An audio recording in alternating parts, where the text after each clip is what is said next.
फाहियान एक ऐसा चीनी यात्री जिसने पैदल ही भारत और श्रीलंका की यात्रा की। दोस्तों, आपने अपने दादा दादी नाना नानी के मुंह से कभी तो सुना ही होगा कि पहले के जमाने में आज की तरह यातायात के साधन उपलब्ध नहीं थे और लंबी लंबी यात्राएं भी लोगों को पैदल ही तय करनी पड़ती थी। और ये बिल्कुल सच भी है। पहले के जमाने में लोग मीलों पैदल यात्रा करते थे। जब यातायात की इतनी सुविधा नहीं थी तो लोग सिर्फ जरूरी कारणों से ही कहीं आया जाया करते थे। लेकिन पहले के समय में भी यात्रा के शौकीन लोग मौजूद थे और इतने शौकीन कि आज के टाइम पर YouTube पर नजर आने वाले ट्रेवल ब्लॉगर उनके सामने कुछ भी नहीं थे।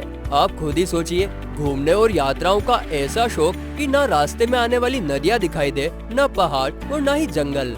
दोस्तों, प्राचीन काल में ऐसे कई यात्री हुए जो लंबी यात्राएं करके अलग अलग देशों में गए और आज के इस वीडियो में हम आपको इनमें से ही एक यात्री फाहियान के बारे में बताने जा रहे हैं, जिन्होंने चीन से लेकर भारत और फिर श्रीलंका तक की जमीन को अपने कदमों से ही नाप लिया था। तो आइए वीडियो शुरू करते हैं। फाहियान का जन्म 337 ईसा पूर्व में वुयांग नामक शहर में हुआ था। इनके नाम को लेकर कई विवाद है।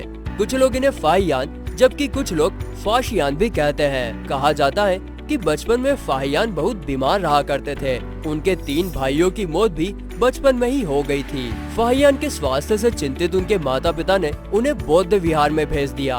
वहाँ उनका मन ऐसा रम गया कि उन्होंने अपने पिता के अंतिम संस्कार में भी आने से मना कर दिया और उन्हें लेने पहुँचे अपने चाचा से कहा कि यह संसार नश्वर है, इंसान को मोक्ष की प्राप्ति के लिए प्रयत्न करने चाहिए। दोस्तों, फाहियान को बौद्ध धर्म के बारे में जानने और उनसे जुड़ी किताबें पढ़ने का काफी शौक था। लेकिन उस समय चीन में शिक्षा का स्तर कुछ ठीक नहीं था और भारत की बौद्ध धर्म की पुस्तकों के चर्चे दूर दूर तक थे। इसीलिए फाहियान ने निश्चय किया कि वो भारत आएंगे और यहाँ महात्मा बुद्ध के स्थान के दर्शन करेंगे और भारत से बौद्ध धर्म के कुछ ग्रंथों को चीन भी लेकर जाएंगे, ताकि चीन में बौद्ध धर्म की शिक्षा और प्रभाव को बढ़ाया जा सके। और फिर इसी उद्देश्य के साथ फाहियान भारत आए थे। उनके साथ उनके 3 अन्य साथी भी थे। धीरे धीरे फाहियान आगे बढ़े और लुंग नामक जगह पर कुछ अन्य यात्रियों से मिले और फिर सबके साथ में यात्रा शुरू की। कुछ और आगे बढ़ने पर वे रेगिस्तान में जा पहुँचे, जहाँ दूर दूर तक पानी का नामो निशान भी नहीं था। और तो और रेत में पड़े कंकाल और हड्डियाँ भयभीत भी कर रहे थे। लेकिन ये सब कुछ भी फाहियान और उनके समूह के हौसलों को ना डिगा पाया और आखिरकार फाहियान भारत की भूमि पर कदम रखने में सफल हुआ। सबसे पहले फाहियान भारत की उत्तरी पश्चिमी सीमा से कुछ दूरी पर उद्यान नामक जगह पर पहुँचे। कहा जाता है कि यहीं पर भगवान बुद्ध ने अपने कपड़े सुखाए थे। गर्मियों के लिए फाहियान वहीं रुक गए। उस समय गांधार पर सम्राट अशोक के वंश के राजा विवर्धन का राज था। यहाँ से कुछ किताबें जमा करने के बाद फाहियान आज के समय पाकिस्तान में स्थित पेशावर पहुँचे। वे धीरे धीरे आगे बढ़ते रहे। सर्दियों का मौसम आ गया था। उनके हाथ पैर नीले पड़ने लगे, लेकिन फिर भी उन्होंने हिम्मत नहीं हारी। दोस्तों, फिर उसके बाद कड़ाके की ठंड से फाहियान के एक साथी की तबीयत बिगड़ गई और फिर उसकी मौत हो गई। लेकिन मरने से पहले उसने अपने साथियों को यात्रा ना रोकने और आगे बढ़ने को कहा था। फिर फाहियान आगे बढ़े और आगे बढ़ने पर उन्हें सिंधु नदी मिली, जिसकी सुंदरता को देखकर फाहियान भी मंत्रमुग्ध हो गया। इसके बाद और आगे बढ़ने पर उन्हें मध्य देश मिला, जिसका वर्णन उसने काफी खूबसूरती से किया है। यहाँ लोग सुखी थे, यहाँ बहुत कम जुर्म होते थे। इस जगह को एक आदर्श राजतंत्र की मिसाल कहा जा सकता था। इसके बाद फाहियान तक्षशिला पहुँचा, जो विश्व का सबसे पुराना विश्वविद्यालय था। यहाँ के बारे में एक कथा है कि एक बार जब भगवान बुद्ध तक्षशिला पधारे तो वहाँ पर एक सिंहनी बच्चों को खाकर अपनी भूख मिटाने जा रही थी। उस समय भगवान बुद्ध ने अपने मांस का टुकड़ा सिंहनी को देकर बच्चे की जान बचा ली। इस कथा को सुनकर फाहियान भाव विह्वल हो उठा। इसके बाद आगे बढ़ने पर फाहियान पाटलिपुत्र यानी आज के समय के पटना पहुँचा। वहाँ उसने संस्कृत सीखी और भगवान बुद्ध के उपदेशों की नकल करने लगा।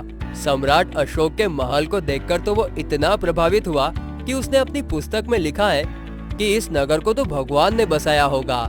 इसके बाद फाहियान आगे बढ़ा, जहाँ उसने शंकिशा और श्रावस्ती में भी अनेक स्मारक व भिक्षु देखे, जिनसे वो बहुत प्रभावित हुआ। श्रावस्ती के जेतवान विहार की वो काफी प्रशंसा करता है यहाँ कई पुण्यशालाएं थी जहाँ यात्रियों और भिक्षुओं को मुफ्त में भोजन करवाया जाता था। इस जगह के बारे में फाहियान अपनी किताब में लिखता है कि यहाँ के लोग सुअर और मुर्गी नहीं पालते थे, बल्कि यहाँ पर गाय, भैंस, घोड़े आदि पालने की परंपरा थी। यहाँ के लोग जानवरों को बेचते नहीं थे, बल्कि उनकी सेवा करते थे, उन्हें परिवार की सदस्य की तरह रखते थे। वैसे दोस्तों, जानवरों को पालने और उनकी सेवा करने की परंपरा तो आज भी भारत में है। आज भी लोग गाय को गौ माता का ही तो दर्जा देते हैं। फाहियान ने अपनी किताब में यह भी लिखा कि यहाँ के अमीर लोगों ने यहाँ चिकित्सालय बनवाए, जहाँ रोगियों को मुफ्त भोजन और इलाज की सुविधा दी जाती थी। इसके बाद अन्य बौद्ध स्थलों के दर्शन के लिए फाहियान आगे बढ़ा और रामग्राम पहुँचा।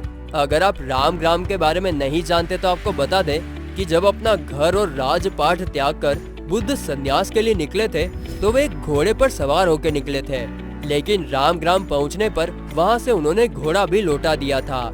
इस जगह को देखने के बाद फाहियान कुशीनगर पहुंचे, जहां गौतम बुद्ध ने अपने प्राणों का त्याग किया था। इसके बाद फाहियान आगे बढ़े और वैशाली पहुंचे। बौद्ध धर्म में वैशाली नगर का विशेष महत्व है। यहाँ ज्यादातर लोग बौद्ध धर्म के ही रहा करते थे।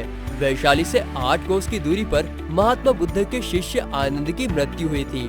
फाहियान ने वो स्थान भी देखा। इसके बाद फाहियान आगे बढ़ा और उसने वो जगह भी देखी जहाँ अन्न जल का त्याग करने के बाद महात्मा बुद्ध कमजोर होकर गिर पड़े थे, जब सुजाता ने उन्हें खीर खिलाई थी।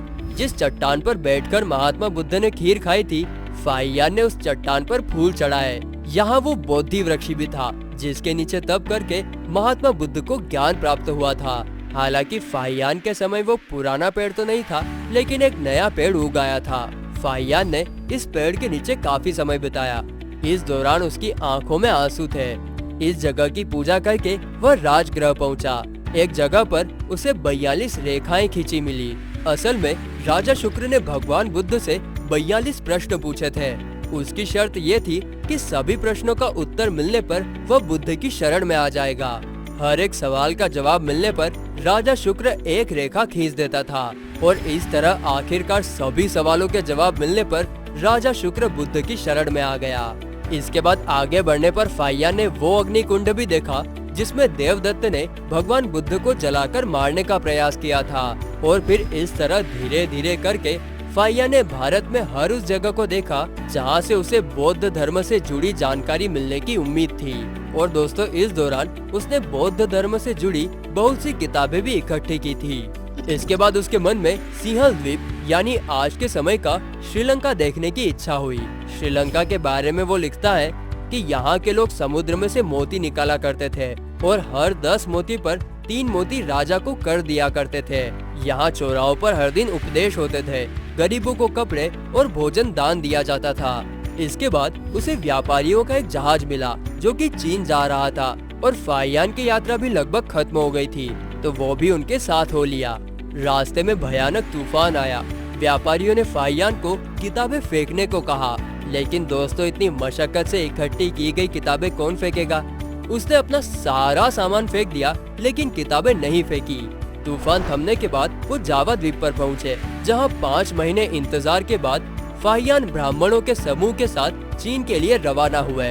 रास्ते में तूफान आने पर ब्राह्मणों ने उसे अपशकुन मानकर जहाज से फेंकने का निश्चय किया, लेकिन नाव में ही सवार एक बहादुर व्यक्ति ने उसका साथ दिया और साथ ही ब्राह्मणों को चीनी राजा से शिकायत करने की धमकी दी, जिसके बाद ब्राह्मणों ने फाहियान को जहाज से उतारने का विचार छोड़ दिया। उसके बाद वो पहले चांगकांग नगर पहुंचा और उसके बाद वहां से अपने बौद्ध विहार।